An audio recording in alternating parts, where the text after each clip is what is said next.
Good morning again. I'd like to welcome onto stage now Øyvind Feeling Jensen, who's the CEO of Nofima in Norway. Øyvind, I'd like to start by asking you if you could just very quickly describe your journey to your current position as CEO at Nofima, and also just to say a little bit about what Nofima does and what your priorities are going forward.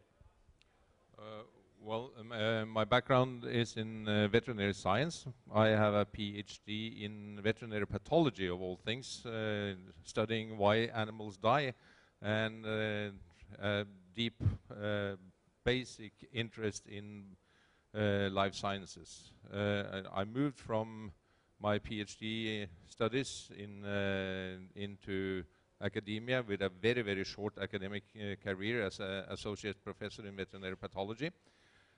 From there, I started in the biotech industry and part of building a company based on a unique technology in the mid-80s, involved in cell separation, transplantation, immunology, molecular biology, and so forth. And after 10 years, I started running a medical service laboratory, from there to pharmaceutical industry, to aquaculture. And for the last 10 years, I've been involved in the research area. So a wide journey to where I am today. And the second question is... Nofima, what is the focus for Nofima? Nofima is an applied research institute. We work directly with the companies, and our main objective is value creation for the clients. We are a non-dividend paying enterprise, privately and publicly held, and the money we make is reinvested into R&D and competence building and high fashion analytical instruments and infrastructure. And if you look at the investments you're making or the allocation of money today from the institution, where are you seeing the primary opportunities, and what type of opportunities are you investing money into? The main investment opportunity is in the people. It's to continue educational and training and competence building part of the organization so that we are able to cater to client needs going forward.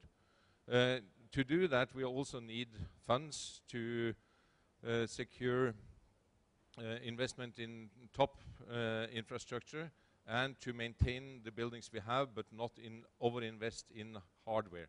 That's probably somebody else who should take those investments. One of the things that came up in discussion yesterday was the difficulty in Norway, where you have the challenge of a very large oil and gas sector competing for talent, and you talked about people perhaps going into the biomarine or aquaculture industry. How do you see that as being, do you see that changing? And second, linked to that, how do you attract people away from oil and gas into biomarine? By telling the nice stories, how you attract them. That there is career opportunities within this sector, that there are good jobs and good careers to be had and to be developed. But you have to start early. You have to work together with the industry, the academic institutions, and with the companies to attract and to tell the people that in this sector you have a nice and good job which gives you an opportunity for your future personal development in that. So next week, on next Thursday, we have an event for young people coming out of the universities and a arrangement with major salmon producers, feed companies, Nofima with the universities, telling the people about careers. And this is the way you have to do it. You have to talk it forward and not underestimate the way this industry shall develop. And in terms of the universities, are the universities now structuring specific programs as part of the study programs to develop this talent? Unfortunately, we see that some of the universities are actually retracting the career opportunities, even though this field is booming. So this is has something to do with the incentive systems of the universities, where they are being paid for where the students apply, and it might also have something to do with the interaction between academia and the industry. And I think the universities would gain a lot if they could draw on the forces from the industry and integrate that into their education, so that the industry in the end will get people they want to have with the skills that they need. But that is a two-way street. So you're talking then about a dialogue between industry saying these are the type of people that we require with this type of skill set, and then actually inviting the universities to again structure their study programs to reflect that. Yes, I think that's future, because we are educating people for the future, and it means that you have to have a framework of academic research, but you also have to have a foot in the industry that the students will come out of.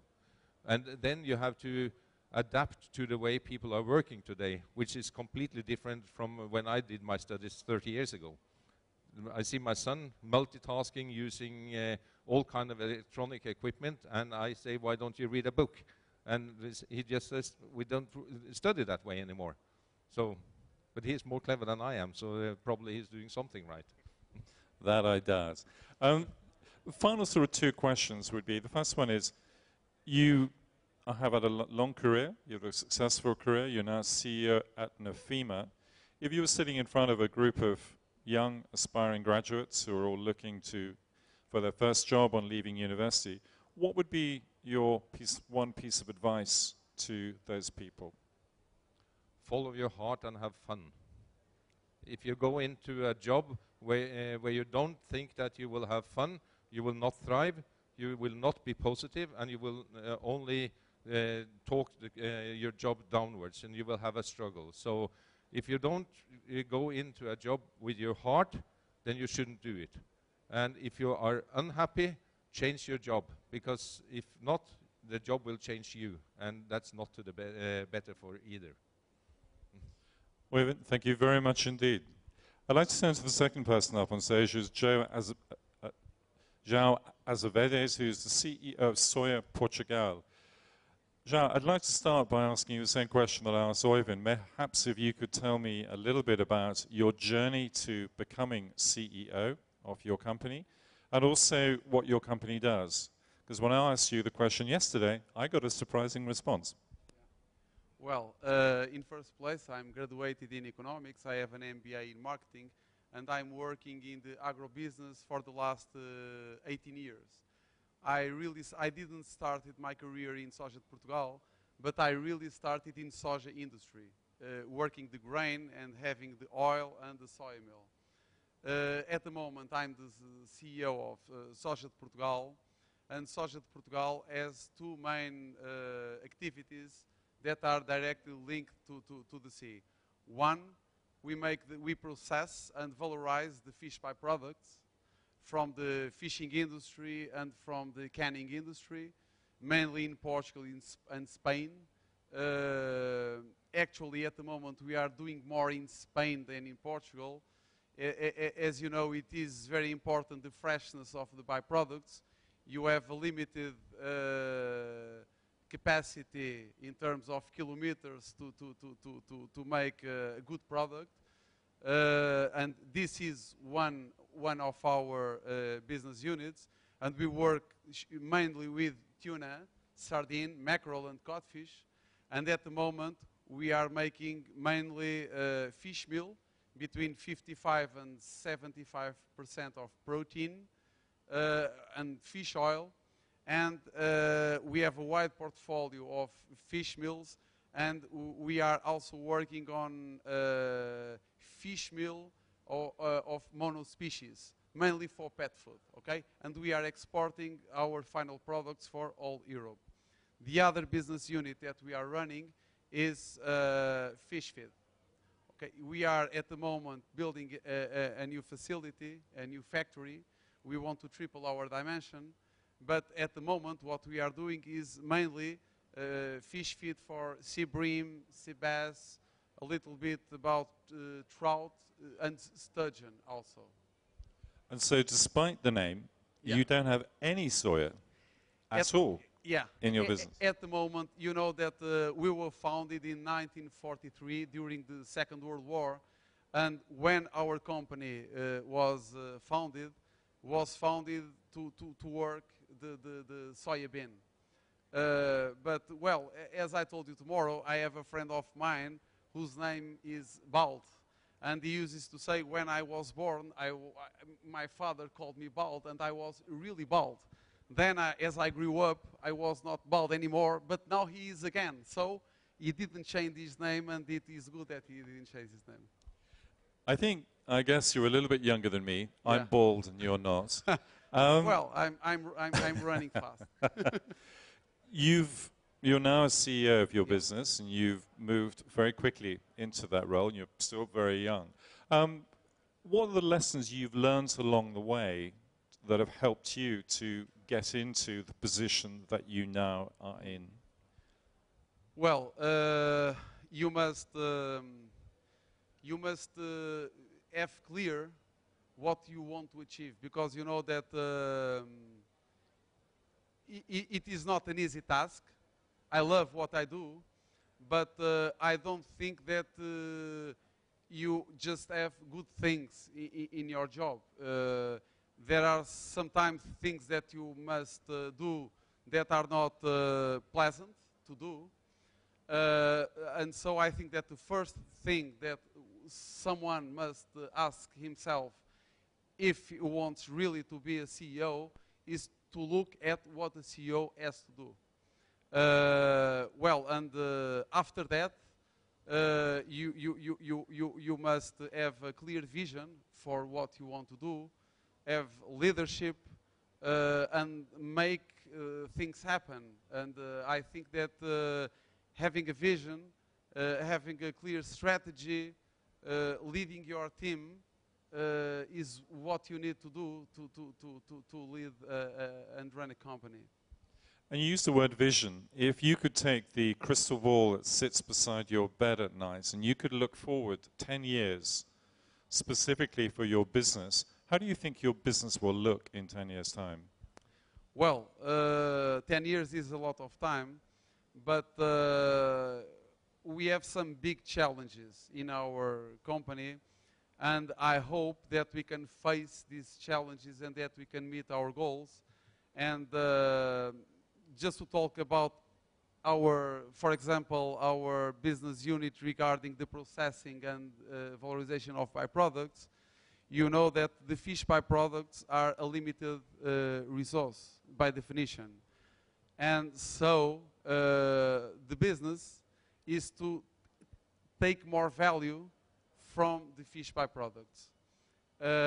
Sometimes, when you say taking more value, it doesn't mean just to make more expensive products with the same byproducts, because if you have higher costs, the value added is the difference between the profit. It's the profit.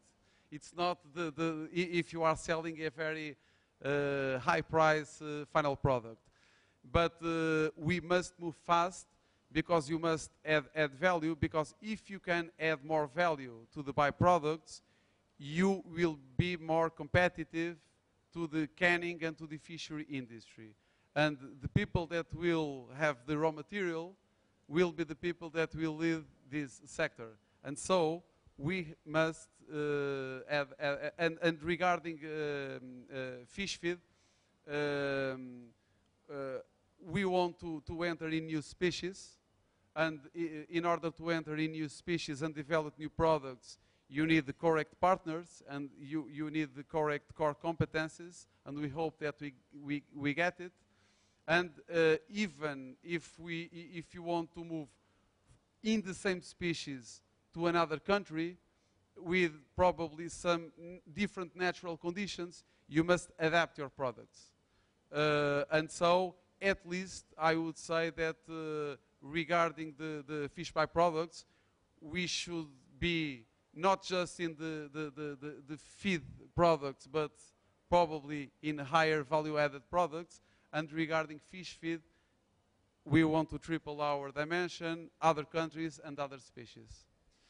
There's a lot of passion in there. Yeah. You talked about vision as well. What drives you to get up in the morning and go into your office and start work? What's that inner passion that really, really spurs you on? Yeah. Well, this passion is shared by all my team. And we share with our clients and suppliers.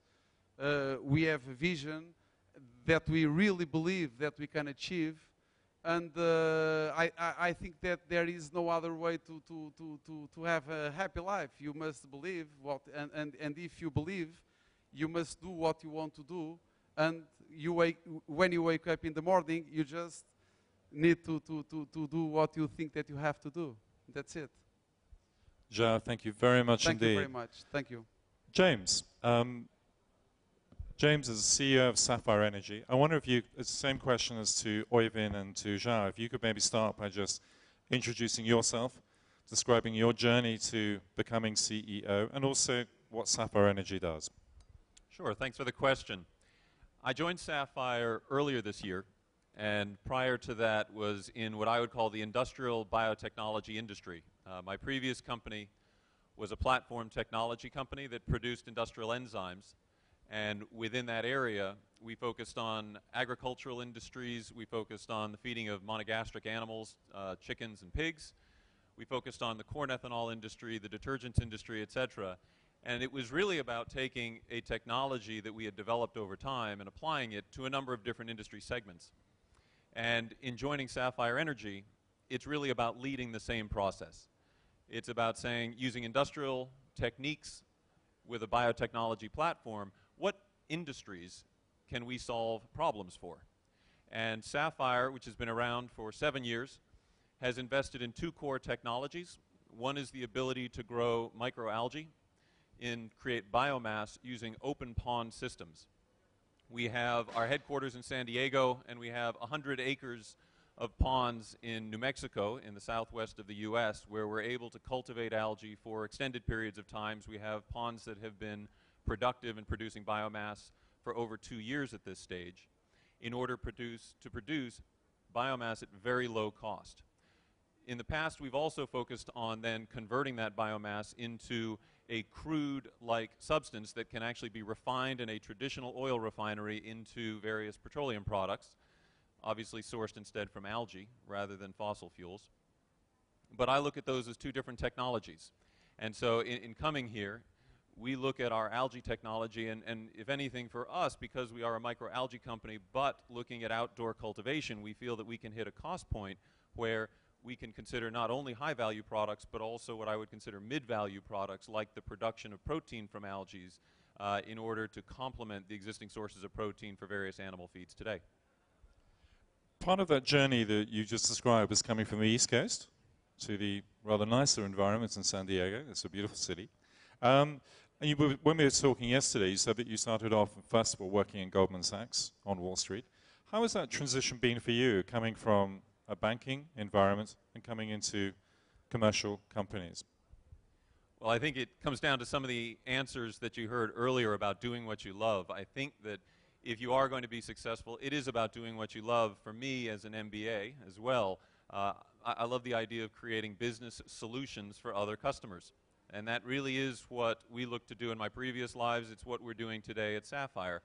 And in terms of San Diego, it's a wonderful place to be. I don't know if it's any better than Cash, where it's also beautiful. But because we have institutions like the Scripps Institute, like the University of California in San Diego, there's also a very rich academic resource that we can draw from, both for our own human capital, but also for the ideas that served as the founding of our company. So it's also more of a technical aspect that allows us to operate within San Diego, as opposed to the sunshine, which is also important for outdoor algae cultivation. When I asked Jean the question about opportunity, where do you see the next big step coming for Sapphire Energy in the future? I think the focus that we have is to have a clear understanding as to what we feel we do, frankly, better than anyone else in the world.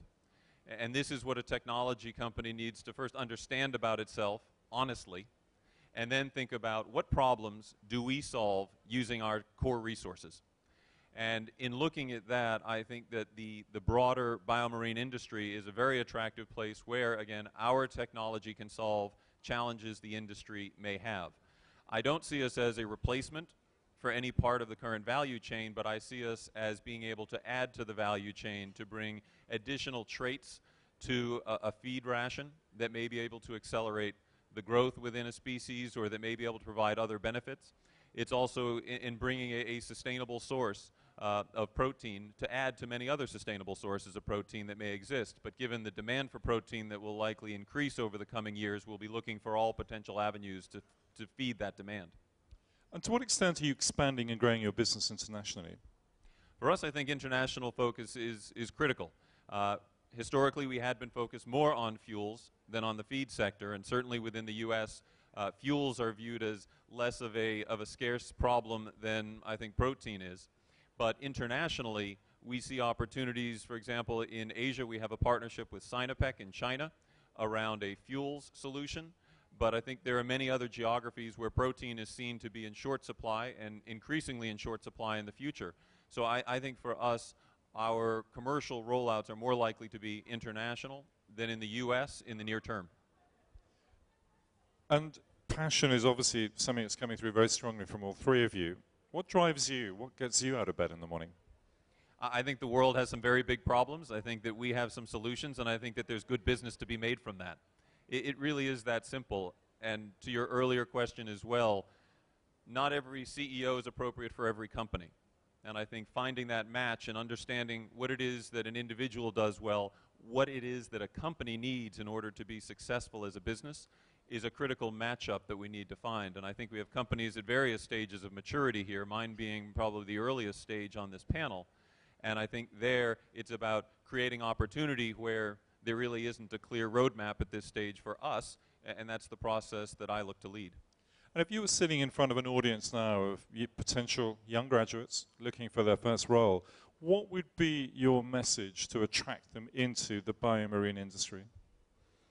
I think it's about understanding what challenges you yourself can understand in your own life. I don't think that, unlike many industries, what we do is not esoteric, what we do is not ethereal, what we do is very tangible. It's about putting food on the table, it's about satisfying a value chain that brings food to people. And I think if that is something you can connect with, then there's an opportunity to have a very large impact at an industry that is just starting. Agriculture requires all kinds of different minds, from the science to the business to the more technical to the engineering. And so as a student would look at their own mind and understand what they're passionate about, what they're good at, you can find a connection into an industry here where we have the opportunity to do great things over the course of the next 20 or 30 years that the person may be thinking is their career. And if there was one thing that you would want to see change and happen differently within the industry, what would that be? I think that really where change could be helpful, it's in having more opportunities for various pieces of the industry to come together and understand how we can work together to benefit both parties. I think this is happening. I think it's happening here. It needs to happen more. To create new opportunities requires many different pieces of expertise. And I think that I know that as Sapphire, we bring a substantial expertise, but it's only one piece of the overall puzzle. What it requires is the opportunity to meet and to understand how can we lock together in order to create an overall solution for an industry that's practical and marketable and profitable and all of the things that we're all targeted at. And I think that's really the opportunity. The opportunity for change is to improve and increase that dialogue. Thank you. Oyvind, Jean, James, thank you to all three of you. Thank you very much indeed, and enjoy the rest of the day.